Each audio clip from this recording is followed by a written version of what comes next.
What's going on, everybody? Welcome into an all-new episode of the Pack a Day podcast. I'm your host, Andy Herman. You can follow me on Twitter at Andy Herman NFL. Joined by the great Mike Wahle. You can find him on Twitter at Mike Wahle68. Great to be talking with you again, Mike. Thanks so much for joining, and excited to pick your brain on what was a very interesting Packers-Jaguars game.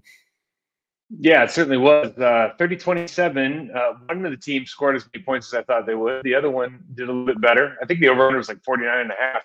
You know, it's these games shouldn't come down to last-minute heroics by your backup quarterback, but at the same time, this is one of the most confusing, I think, offensive teams I've ever watched. Because first of all, you're winning these bad games. You don't apologize for winning ugly. Let's start off with that. I think this was winning ugly to me. It's not a good Jaguars football team. Like I was hoping that Doug Peterson didn't get fired after this game, so I'm glad he didn't. Yep. You kind of thought that was the trajectory was going to go.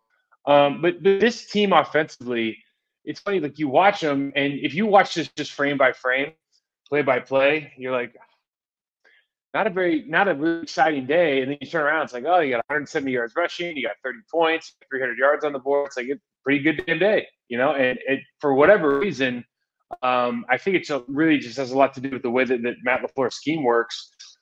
There's just a lot in the way that Josh Jacobs runs. There's just a lot of hidden yardage that maybe doesn't get accounted for at first look. Yeah, I think so too. And I'm excited to kind of break this all down with you. Let's go good news, bad news first. Let's start with the good news from Packers Jaguars. As you kind of went back and watched the tape, what was something that you looked at in this game and said, you know what, I really liked what I saw here, and this could be something that is workable moving forward, and I feel confident, or I feel good about what happened in this game? This is the first time that I think Josh Jacobs took over the mantle of, okay, guys, you can ride my coattails to a victory. This is the first time I think I saw that. I mean, he's been playing really well all year, but this time, like, his jump cuts were just extra special this weekend. And I just think he was not the lone bright spot by any means for the Packers, but he really shone in this game. And it was a situation where you bring in your backup quarterback, they're going to start running the ball exclusively. The Jaguars know it. And he just made, as he has all year, I suppose, but he just made a lot of chicken salad this weekend and did such a good job of making people miss in the hole, making people miss at second level. His acceleration is great. He just runs so hard. Like there's a play in the game where he takes it off left tackle, cuts inside of 51, makes a miss, and then bangs around, spins twice, and he just got like 2 or 3 more yards. You know, it's not like it wasn't a touchdown, but there's 2 or 3 more yards. He does that like on every damn play, and it starts adding up over the course of the game. So I really like that. Obviously, you really like the way that Tucker Kraft continues to develop. The long play was great. That, you know, it was fantastic. He got 25 yards after first contact. He gets the easy touchdown, but I really like what he does in the blocking game in particular. And then, you know, 2 weeks removed from Romeo Doubs. I know I'm just talking about offense, but 2 weeks removed from Romeo Doubs, you know, not being able to play for whatever reason. His second or really good football game. And again, he seems like the guy right now in this moment. Maybe it was Jaden Reed at the beginning of the year, but right now in this moment, he seems like the guy. If you need to get some tough yardage, if you need to make a play happen, isolate him, put him in a situation to be successful, and he continues to find success. So I think at least offensively, that was a really high level game for all 3 of those guys. Yeah, I really like what Romeo Doubs was able to accomplish in this game, and I do feel like he is becoming a little bit more of a go-to, and especially in some of those clutch situations. And he continues to be very strong with his hands and just kind of making some of those clutch plays. And I do think that's hopefully something that they can continue to go to. I do think this wide receiver room is going to, you know, continue to be a week by week, where 1 week it might be Watson, 1 week it might be Doubs, and next it might be Reed. But the fact that they feel comfortable going to Doubs in those situations, and I think rightfully so, I think he's going to still be a huge part of this offense. And I love the way that he has responded since coming back from the suspension. Yeah, the definition of roles will probably continue to develop really over the course of the next couple of years. But you can kind of, you know, if you were to watch these guys in training camp over the last couple of years, you watch them in college, you probably have a pretty good idea of what they're good at. And what happens in the National Football League is that has to kind of mesh with what quarterback likes to do, obviously what defenses are presenting you with. And I think Matt LaFleur has turned himself into one of the top 5 coordinators, play callers in the league, if not higher than that. And he just does such a good job of putting people in positions to be successful. And what you really like to see is there's kind of a theme for all these different weeks. There was the orbit, there was the reverse orbit, there was the double in the backfield with the motion across, and we've seen all of it in different variations. But there's kind of a theme every week that he likes to harp on a little bit, and just it helps him get a real good read for what the defense is trying to do. I'm really enjoying. There's a couple teams you really just enjoy watching. I think for the last couple of years, Shanahan's offense in San Francisco, for a number of reasons, is just really entertaining to watch. Certainly what Ben Johnson's doing with the talent up in Detroit is really entertaining to watch.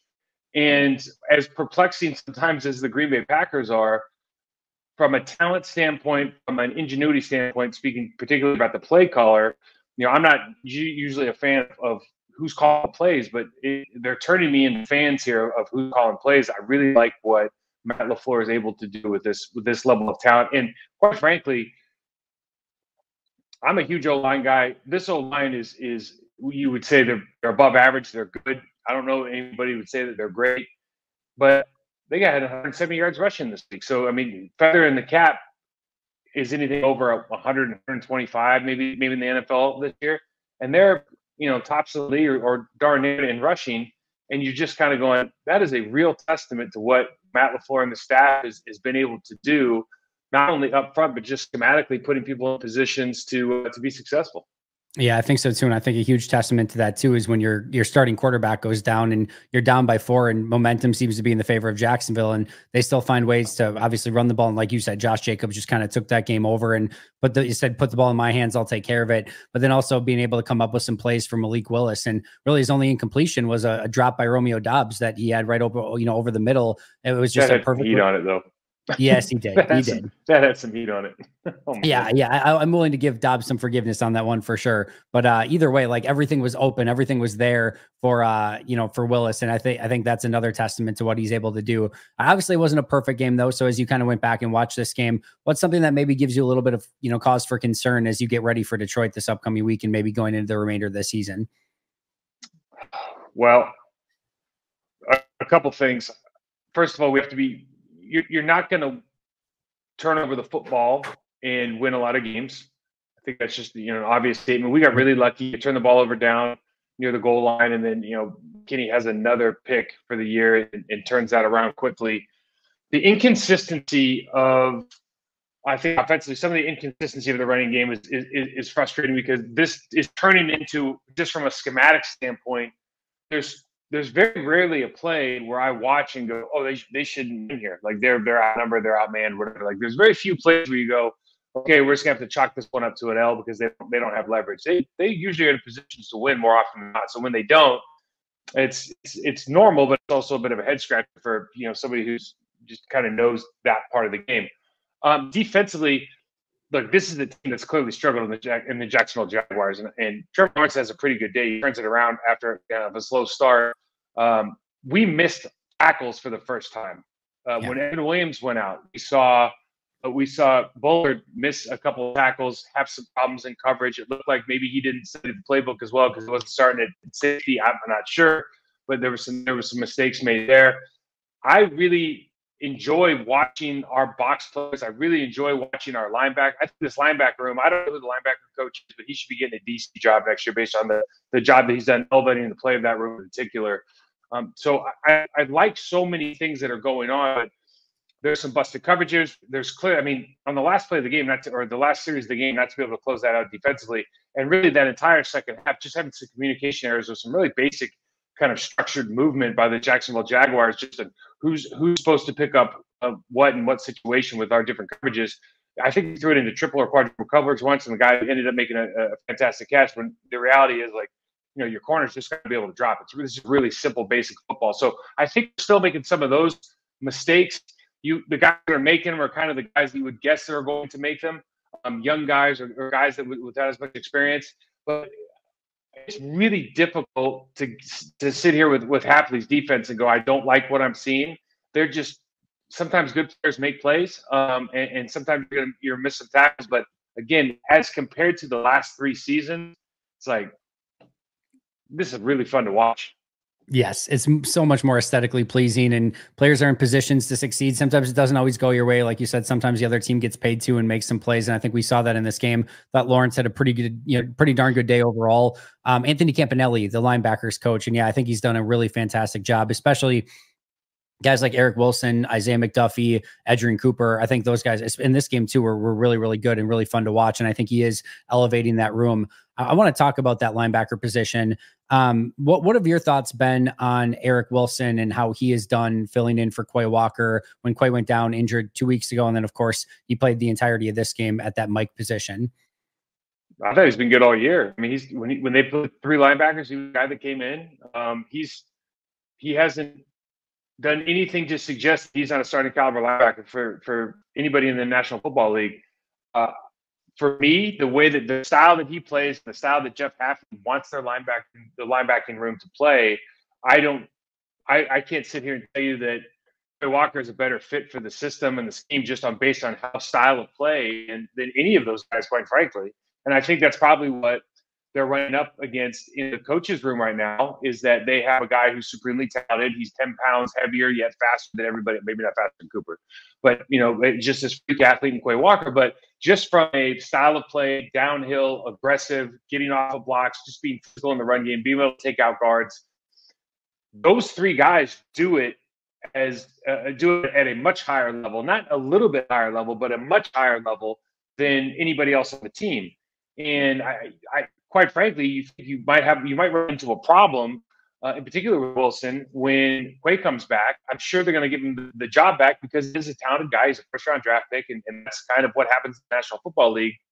But if I was Eric Wilson, I would understand that that's how the game is played. Maybe they'll surprise us there, but I would feel like I certainly earned the right to stay in the starting lineup.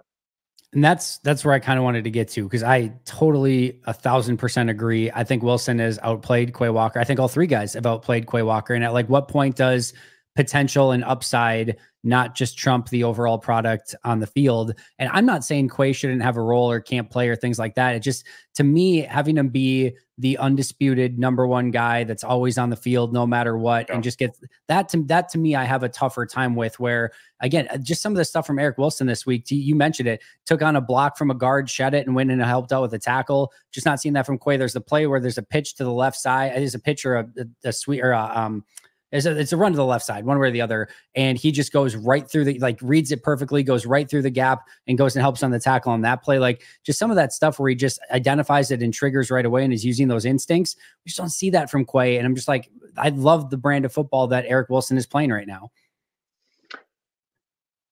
For me, knowing that all four of those guys are going to have to get in the ball game, and you're so lucky that you have enough players that can fill these roles, and also that they have done a lot up to this point. They have put in personnel or they have been playing positions by personnel. So Cooper comes in up until now had come into certain situations. Eric Wilson goes out, maybe McDuffie goes out.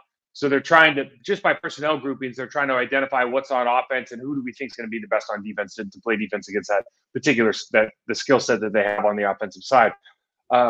If you were going to take anybody and replace him with Quay Walker in the starting lineup, and I know this is going to sound crazy given the game they had, but it would be Edgerrin Cooper. It would, quite frankly, if you watch tape, it's a no-brainer. He makes a lot of rookie mistakes. He is literally running the wrong direction in a ton of plays. And listen, when I say this, he was phenomenal. He was absolutely phenomenal, and he jumps off the screen as far as there's very rarely a player where I got to rewind and is he in fast forward? It's like watching Jahmyr Gibbs for the Lions. Is he in fast forward right now? What the hell's going on? He's so much faster than everybody else on the screen, but he does make rookie mistakes. He doesn't always get to his drops. He gets caught staring at the quarterback. Motions can get him mixed up a little bit. So I'm not saying that, how do you say this the right way? He should probably play every play because the upside's better than the downside. You need to learn.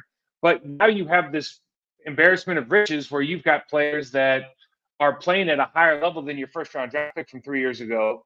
You need to get him in the game because he needs to be able to function. And quite frankly, a lot of the stuff that they do when they send Wilson or they send McDuffie in the A-gap, well, they're doing that with Quay too, and Quay's pretty good at it. And that's actually when he's playing at his highest level. So I think there's situations where you need to just figure out how to work all of these guys in. To your point, does that mean that by default Quay is the guy that's in there every single snap? Yeah, for me, it's always been a hard no. I think this just confirms it with the play of these three guys in particular last weekend. Yeah, we're in lockstep on that for sure. Sticking on the defensive side of the ball, I know you talked a little bit about how this defensive line finally got some early pressure in this game. We saw an early pressure from Preston Smith. I think there was one from Gary as well, if I remember correctly. But it didn't necessarily stay consistent throughout the course of the game. You know, there were signs, at least. There was a play where LVN and Enigbari collapse and, collide at the quarterback at the same time. Yeah. But just haven't seen it necessarily consistently enough. What's kind of the next step for this defensive line? Yeah, it's such a good question. But because like even the one we're talking about with LVN and Enigbari, the only reason that they get to the quarterback is because the quarterback's 12 yards deep because Brooks pushed the pocket, right? So they're not winning clean. And when you're playing against good quarterbacks in the National Football League, and listen, it's all over the tape in the Lions game. I'm sure we'll get to it later. But if you are showing up in a guy's eyesight, kind of within the schedule of his throw, he's just going to get rid of the football. And you have to be able to win in the National Football League while applying. You have to win like super clean, fast, and can't get out of the way. Or you have to be able to apply some kind of pressure that's not only putting that offensive lineman in a place where the quarterback has nowhere to go. And you saw it early. Preston Smith wins early on the left tackle. The backup for Robinson was in 72. He turns his shoulders. Like, easy win for Preston. Obviously, errant throw, pressures equal picks. So you love that part of it. Rashawn Gary, for the first time in a long time, had this, what I would call like the perfect rush for him. He didn't get a sack on it. He got pressure on a third down, but he really went up at a high angle, forced that guy to get back fast, made him uncomfortable, put his right hand arm out and just tent-pulled him, opened him up right at the level of the quarterback. So now he can actually make the play on the quarterback. The quarterback, Trevor Lawrence is a great athlete. He evades it and gets, I think, 2 yards, but they don't get the first down. But that's what you need from them all the time. And we always talk about getting to the level and collapsing the pocket. And sometimes they just don't do a good job of that. I think a lot of this that we've talked about, because we talked about LVN last week, a lot of this is how they're being taught to rush. Like, philosophically, this is what they want to do. I'll tell you what's happened, Andy, quite frankly. It's the same reason that you see guys punching the ball out instead of tackling sometimes, peanut fudge. Statisticians came along and said that turnovers are the reason that we win and lose ball games, which is true. Yep. And so what happened is a lot of guys said, we want to go for the strip sacks, the plays behind the quarterback where they would see it, because that gives us a better chance of stripping the ball, instead of maybe going for the 10-yard loss where you have a much less chance of stripping the ball because the guy's going to see you, or it's going to be more of like a body tackle instead of a tackle on your arm or wrist. And because of that, it's more of a high risk, high reward play where, 90% of the time you might not ever touch the quarterback, but if you get him that 1 or 2 times in the game, it could be the difference. And I think philosophically, just as an offensive lineman, like, I'm really happy they do that because it makes our job a lot easier. Yep. But from the perspective of somebody who wants to see a team do well and win football games and guys to get stats that they deserve, it's a really hard way to play football. And I think a lot of teams out there are still kind of going with that statistician model instead of what makes the most sense on the field. I'm trying to think the last time Green Bay had an edge rusher who got around the edge, got behind the quarterback, and ripped the ball. I know Kingsley Enigbari against the Titans had a flush on hit, which forced the fumble. But it doesn't feel like they're doing it to that high of a level where you would want to maybe consistently play that way. I'm all for, going for the turnovers, when you have those opportunities. But I think what Matt LaFleur said on the play to Jaden Reed, where it was a calculated risk, taking the shot down the field on that play, I think maybe taking some more calculated risks is maybe a little bit more the way to go than maybe playing that way consistently. Yeah. And you have to remember, like, the teams that have a lot of success doing that do a really good job of pushing the pocket, because the only way that works is if your quarterback, when his foot hits 11 or 12, depending on the drop, he doesn't go anywhere.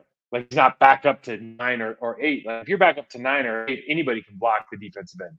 What gets difficult is if the quarterback has to stay back because the technique's pushing the pocket, he has nowhere to go, and all those plays start happening. So with that kind of, I guess, with that kind of rush, everybody says it's a combination of the coverage and the pass rush. Well, within the pass rush, it's also a combination, if you're going to play that way, of pushing the pocket and taking it over the top. Yeah, I just think there needs to be a more cohesive brand of football, like you said, collapsing the pocket from the inside, getting around on the outside, and just making life a whole heck of a lot more difficult. That's certainly going to be a key against Jared Goff this upcoming week. Just sticking on the defensive side really quick. I know Javon Bullard had a bit of a tough game in this one. What have been your impressions of him overall this season? Love him. Love watching him play. Love everything he does. Sometimes you come in and you just miss a couple tackles, have a couple bad breaks with, he just bit hard on a couple of things. To be honest, there's like 3 plays in a row. So he misses the alley tackle, which is just unfortunate. Sometimes you miss. We missed him so many. I mean, Darnell Savage had like 30 of those, like, over the course of 2 years, right? So I mean, like, people miss that tackle, and it sucks that he missed it. He won't miss it again, hopefully. Then he goes out and he's the inside receiver. He's on the inside receiver, and the trips look, and they run the two go routes, and they run the out route from the slot, and it's like single safety high. You just look at the play going like, there's no way anybody could guard this. Like, I think they put him in a really tough position. He's going to start 12 yards deep. Guy gets a full head of steam. He literally could go anywhere on the field because there's not a safety to be found behind him. And then getting beat on the touchdown. Look, NFL players making NFL plays. He bit pretty hard. Cooper can get further back and help the drop, so at least the guy has to throw it over the top a little bit. Not that he's not going to make the play or not, but they make it a little bit muddy for the quarterback. But sometimes these guys get beaten, and what you always think about with a young player who was penciled in to start there, I think started week 1, maybe as the guy at the safety position, and then the Oregon Evan Williams comes in, same draft class, probably friends, obviously rivals a little bit. There's got to be a little bit of, oh yeah, well I'm the nickel back, but I really wanted to be the safety, blah blah blah blah.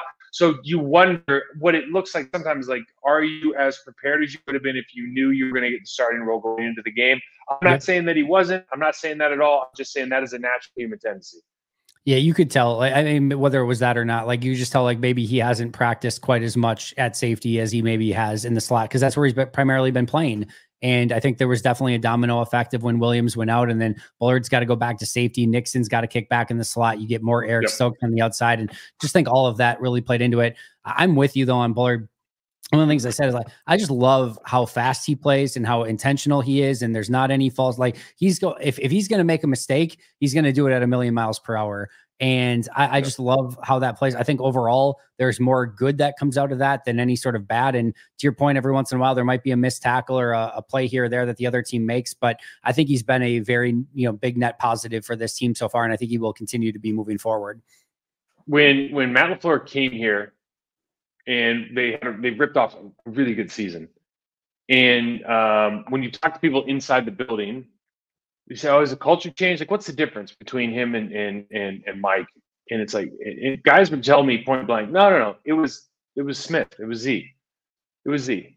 Smith brothers came in, and he brought the Baltimore Ravens mentality that they just didn't have, and made a huge difference on the defense." I would say this year, we could look at Jeff Hafley, certainly. I think the system that he's put in, and I don't want to take anything away from what he's done, because I think he's done a great job. Yep.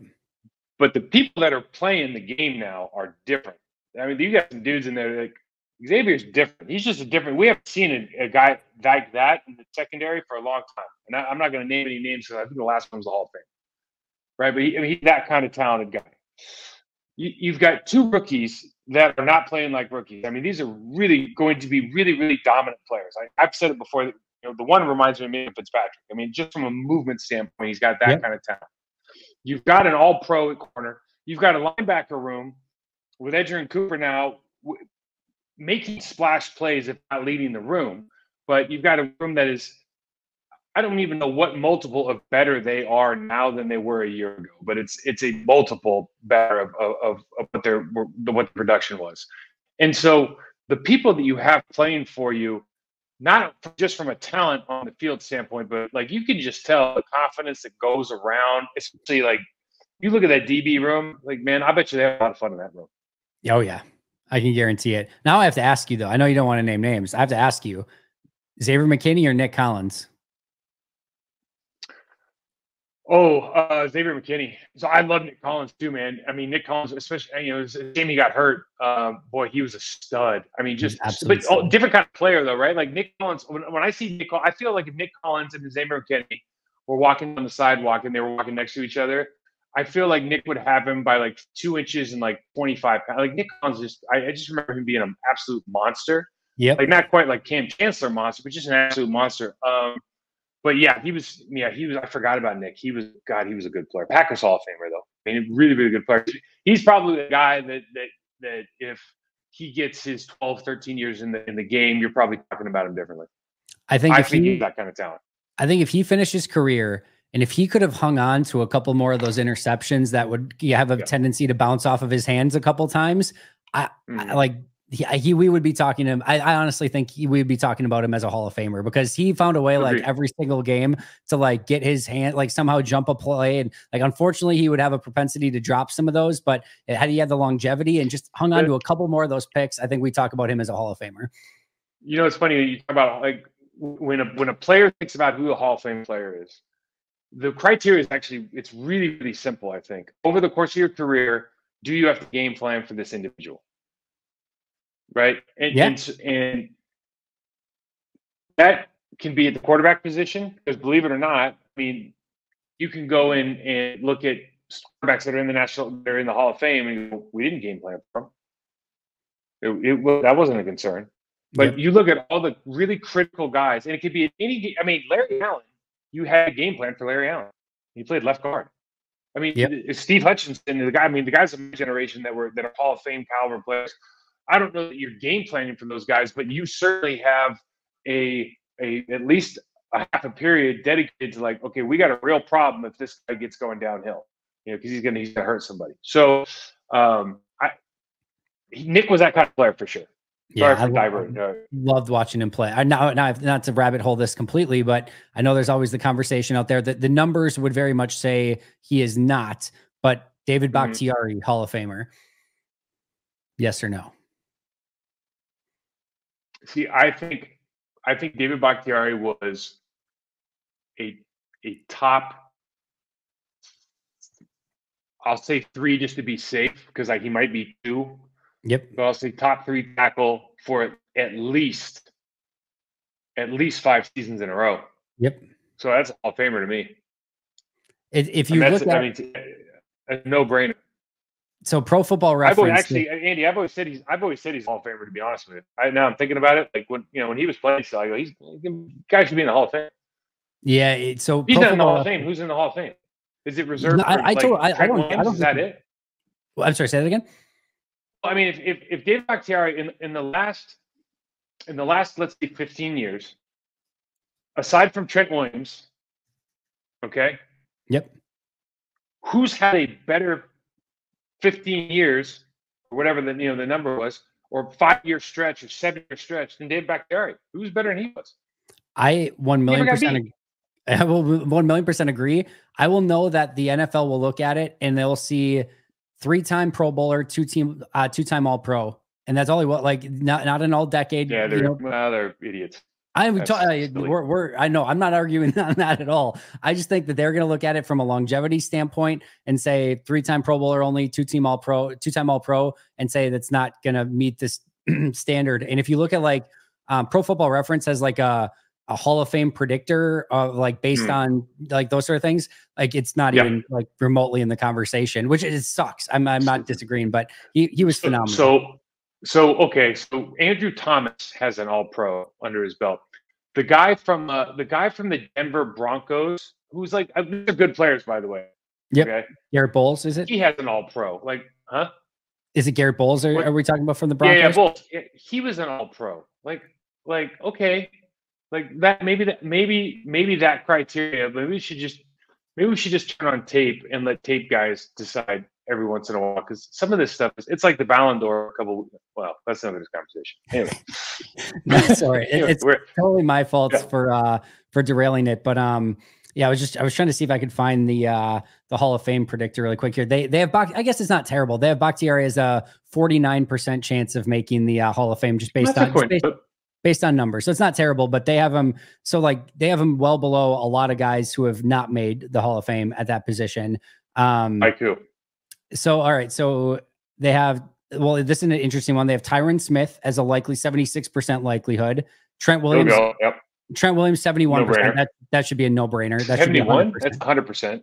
Yeah, 1,000,000%. Yeah. So right now your model is completely invalid. So yeah, of course. The two guys you just mentioned are surefire Hall of Famers. Trent Williams is the best lineman of this generation. They have Joe Staley ahead of him. I disagree with that. I don't know how you feel. Joe Staley. Yeah, I would have Bakhtiari over. That is not close. Andrew Whitworth.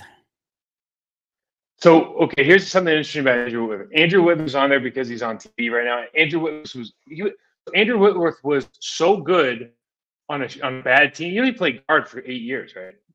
I did not realize he played guard for 8 years. Yeah, he started his career. I don't know if 8 years, but he started his career guard for a long time for the Bengals. He played guard. They moved him out to tackle.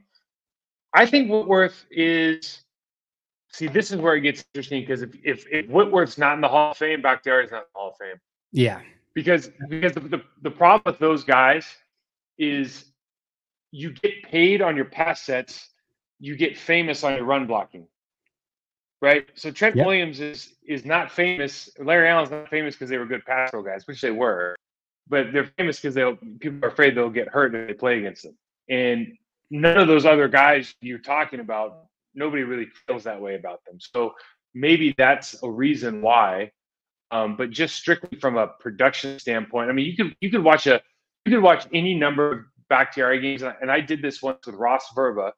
We sat down and watched a game with Tony Baselli was playing for Jacksonville. Yep. And we sat down and watched the game, and you're doing kind of your little like, okay, that was a good play or that wasn't a good play on your thing. And we watched the entire game, and Ross looked over and he goes. Bro, I didn't have 1- on there. And I go, I didn't have 1- either. And we had never even seen that before. Like, that wasn't possible as far as we were concerned. So there's some dudes out there like that. And I think Bakhtiari, if you go back and watch any random 10 games of his in that's 5 years, awesome. I bet you he's damn near perfect. He was just the most consistent. It was machine-like, where like just the same pass set, same technique every single time, hands, just like his overall football. It was by far and away one of my favorite players to watch from a technical standpoint, game in and game out. I would put him in there, no question about it. I unfortunately don't think he gets the nod, but maybe he can find his way back in the league and have a couple more strong seasons, and maybe even at a handset at some point.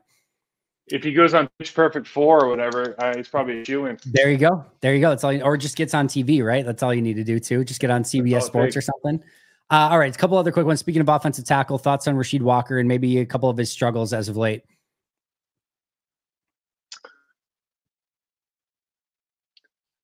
I think that he's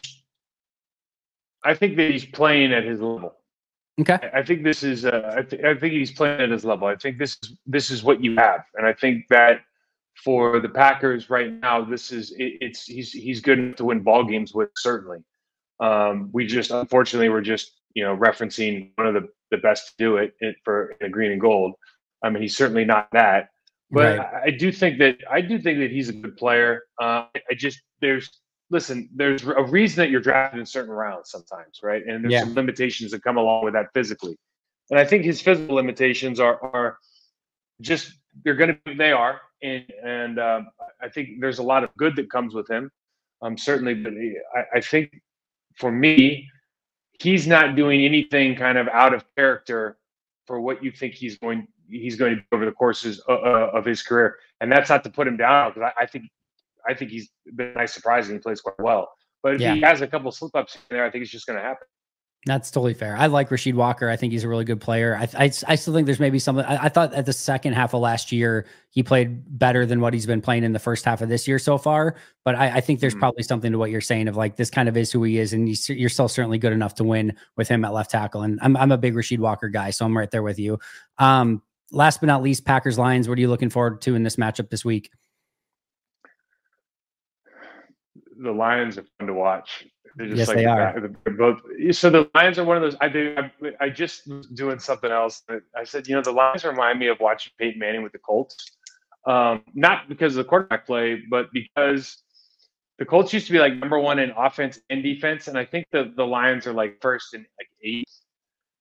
But when you watch the defense, you go, I mean, they're missing Aiden Hutchinson. They play really, really hard. They play action passes wide open. They like to play man coverage. The Titans are beating them all over the field for a couple of things. There's some there's just some things going on. You go, what do you mean they're 8th? But then you realize, like, if you're always down, that you can't run the ball against these, like the 22nd in yards per carry. There's like 5th in yards per game. You know what I mean? So in rushing. So it's one of those things where they are just such an offensive juggernaut. And when you watch, like, Ben Johnson's a computer science major. Like, dude's a genius. Like, this is a guy that I think at one point when he thought he was going to get fired from Miami, he had like a doomsday bug that he was going to put into the computer system to blow it up. I mean, he never did, but he was like, he was one of those guys. You go, he was joking about it. But you're like, oh, like, he can probably do that. You know what I mean? He's that kind of smart. So when you watch the intricacies of how subtle some of the things that he does, whether it's just the lineman splits or whether it's the motions and all the tricks, like every play that they have is like every formation they go out of is like their base play, the reverse off of it, they have a trick play off of it, and they have a play action off of it. I mean, every single one. And it's uncanny to watch the same formation, the same motion, and they run a bunch of different stuff. But 2 or 3 times during the game, you'll go, oh, we already seen that. Oh, that was at every play. Oh, I can't imagine playing defense against those guys. So they're a lot of fun to watch. They're tough to defend against. The Packers are going to have to get to Jared Goff, particularly on the blind side. He doesn't move that well, we know. But you have to get him off his first read, and you have to get home. That usually means going through one of the guards or the running back, going through the tackles. Last week, Arden Key had a good game. But generally speaking, you think, when Jahmyr Gibbs is in, can you blitz against him?